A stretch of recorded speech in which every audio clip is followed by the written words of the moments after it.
Police জনগণের বন্ধু তা এখনো প্রমাণ করা যায়নি উল্লেখ করে পরিবেশ ও জলবায়ু পরিবর্তন বিষয়ক উপদেষ্টা বলেছেন, জাতিসংঘের তদন্ত কমিটি গণহত্যার পুনরাবৃত্তি রোধে ও জনমুখী পুলিশ গড়ে তুলতে পরামর্শ দেবে। আর বাজারে নিত্যপণ্যের দাম মোটামুটি সন্তোষজনক আছে, তবে মানুষজনকে আরও স্বস্তি দিতে চেষ্টা করা হচ্ছে বলে জানিয়েছেন বাণিজ্য উপদেষ্টা। সচিবালয়ে আলাদা অনুষ্ঠান শেষে এসব বলেন তারা। রিপোর্ট করছেন রকনউদ্দিন। রোববার সচিবালয়ে পানি সম্পদ এবং পরিবেশ ও জলবায়ু পরিবর্তন বিষয়ক উপদেষ্টার সাথে সৌজন্য সাক্ষাৎ করেন ইউএনডিপির প্রতিনিধি দল ও ফ্রান্সের রাষ্ট্রদূত।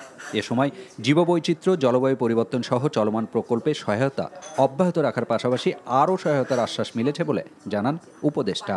আর বন্যার ক্ষতি কমাতে উজানের দেশকে আগাম তথ্য দিতে চিঠি দেয়া সহ বেশ কিছু পদক্ষেপ নেওয়া হবে বলেও জানান তিনি। শুধুমাত্র মন্ত্রণালয় এবং বোর্ড পর্যায়ে কোনো সিদ্ধান্ত আর হবে না, স্থানীয় জনগোষ্ঠীকে শুনেই সিদ্ধান্তে যাব। এটা বুঝবার জন্যই আমরা গণশুনানিটা করব। এ সময় আইনজীবী হিসেবে বর্তমানে মামলার ধরন ও আদালত চত্বরে মারধরের বিষয়ে তার কাছে জানতে চান সাংবাদিকরা।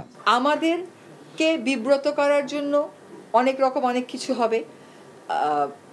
যখন একজন ব্যক্তি মামলা করে তখন সেই ব্যক্তিকে তো আর আমরা আটকাতে পারবো না, কিন্তু কোনোভাবেই যেন নির্দোষ কেউ কোনো হয়রানির মুখোমুখি না হয়, সেটা অন্তর্বর্তীকালীন সরকার অবশ্যই নিশ্চিত করার চেষ্টা করবে। পুলিশ যে জনগণের বন্ধু, এটা প্রমাণ করা এখনো সম্ভব হয়নি। আমরা সবসময় বলেছি যে পুলিশ হয় এই দলকে দিয়ে ব্যবহৃত হয়েছে, নতুবা ওই দলকে দিয়ে ব্যবহৃত হয়েছে। জাতিসংঘের ফ্যাক্ট ফাইন্ডিং মিশনে যদি আপনি কার্যপরিধি দেখেন, সেখানে উল্লেখ করা আছে যে এই ঘটনা যাতে আর কখনো না ঘটে, সেজন্য সিকিউরিটি রিফর্মস কি নিতে হবে সেগুলোর ব্যাপারেও তারা আমাদেরকে বলবেন।